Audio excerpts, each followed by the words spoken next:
एक व्यक्ति night duty करके, रात्रिकालीन ड्यूटी करके सुबह घर आया। नींद सता रही थी तो जाकर के पलंग पर सो गया। कुछ देर में उसका एक 10 वर्षीय बेटा आया और आकर के कमरे में उछल कूद मचाने लगा। पिता बड़े नींद में खलल से दुखी थे।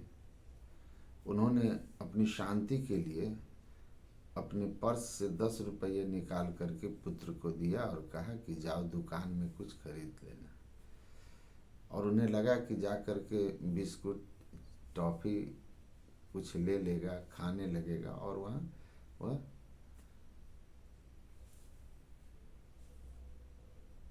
भूल जाएगा, हम शांति से सोएंगे।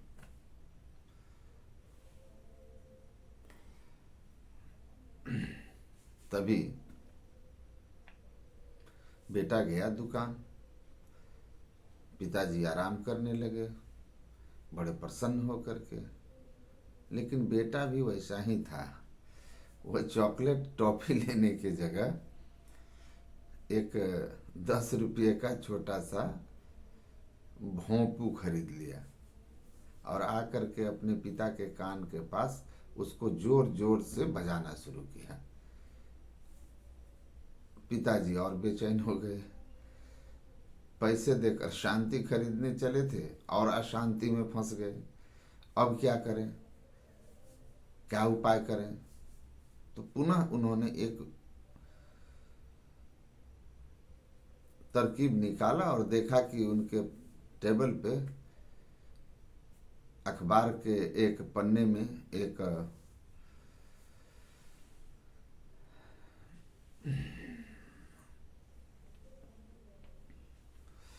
एडवर्टीजमेंट है, एक कंपनी का, टूर ऑपरेट करने वाली कंपनी का, जिसमें वह दुनिया के सभी देशों को उस नक्शे में दर्शाया है, विश्व का नक्शा है।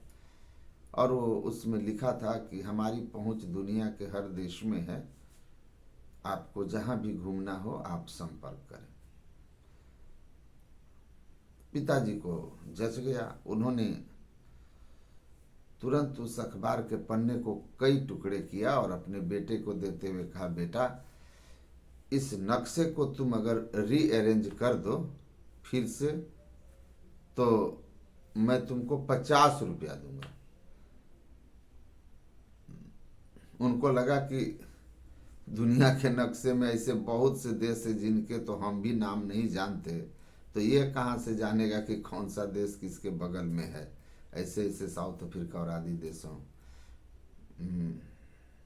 आदि महादेशों में छोटे छोटे से देश हैं। बेटा पैसे के लोभ में उसको अरेंज करने में लग गया। पिता आराम से सो गए कि अब कोई उपाय नहीं मेरी शांति को भंग करने का। लेकिन कुछ ही देर बाद बेटे ने पिता को झकझोर करके जगाया और कहा, उठिए उठिए, देखिए हमने नक्शे को अरेंज कर दिया है। पिता को आश्चर्य हुआ, देखा तो अरे सेटिंग तो बिल्कुल ठीक ठीक हो गई है। उन्हें लगा ये कैसे संभव है। कहा, बेटा इन विश्व के नक्शे में कौन देश कहाँ है ये तो मैं अरेंज नहीं कर सकता, अच्छे अच्छे लोग नहीं कर पाएंगे, बिरला कोई कर पाएगा, तुमने बड़ी आसानी से कर दी। क्या तुम्हें विश्व के नक्शे का पहचान था, ज्ञान था? कहा, नहीं पिताजी, मैं इसको अरेंज कर रहा था, मेरी समझ में कुछ नहीं आ रहा था। तभी अखबार के पन्ने को ऐसे मैंने पलटा तो देखा कि इसमें किसी मनुष्य का फोटो है। फिर मैंने गौर से देखा तो वो भगवान की तस्वीर थी, भगवान राम की तस्वीर थी। मुझे ये तो नहीं पता कि इथियोपिया के बगल में कौन है, इंडोनेशिया के बगल में कौन है, लेकिन ये मुझे पता है कि मनुष्य का हाथ कहाँ है, उसका नाक कहाँ होता है, उसकी आंखें कहाँ होती है, उसका कान कहाँ होता है, उसका पेट कहाँ है, उसके पैर कहाँ हैं। तो मैंने अखबार के दूसरे तरफ वो जो तस्वीर थी भगवान की, मैंने उस तस्वीर को अरेंज कर दिया। स्वाभाविक रूप से एक तरफ अखबार अरेंज हुआ, दूसरा अपने आप अरेंज हो गया। तो मैंने भगवान की उस तस्वीर को अरेंज किया था, बाकी विश्व का नक्शा स्वतः अरेंज हो गया। उनके पिता सुनकर आश्चर्यचकित हुए और साथ ही साथ उनको यह सूत्र भी हाथ लग गया कि संसार इतना उलझा हुआ है कि इसको सुलझाने की कोशिश करते रहोगे तो तुम उलझते चले जाओगे। अगर संसार को सुलझाना चाहते हो, जीवन में सुख शांति चाहते हो, तो आपको परमात्मा को पकड़ना होगा। संसार के विपरीत पृष्ठ ब्रह्म ईश्वर, उनको पकड़ना होगा। आप ईश्वर के शरण में चले जाइए। सुखी मीन जे नीर अगाधा, जिमी हरि शरणन एक बाधा। अगाध जल में मछली जैसे सुखी रहती है, वैसे ही परमात्मा के शरण में जो चला जाता है, परमात्मा के चरण शरण में चला जाता है, सदगुरु के शरण में चला जाता है, वह सुखी हो जाता है।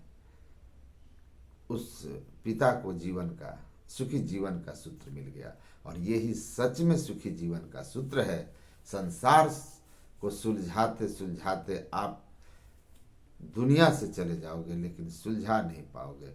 लेकिन अगर आप परमात्मा की भक्ति में लग जाओ तो योग क्षेम वहा में हम, आपका संसार अपने आप सुलझ जाएगा, आपका लोक अपने आप सुखमय हो जाएगा और परलोक भी सुखमय हो जाएगा। इस सूत्र को जो समझ लिए, इसको अपना लिए, जीवन आनंद से भर जाएगा, मुस्कान से भर जाएगा। इस को जानिए और जितना जल्दी हो सके संसार के दूसरे पृष्ठ परमात्मा को पकड़ लीजिए।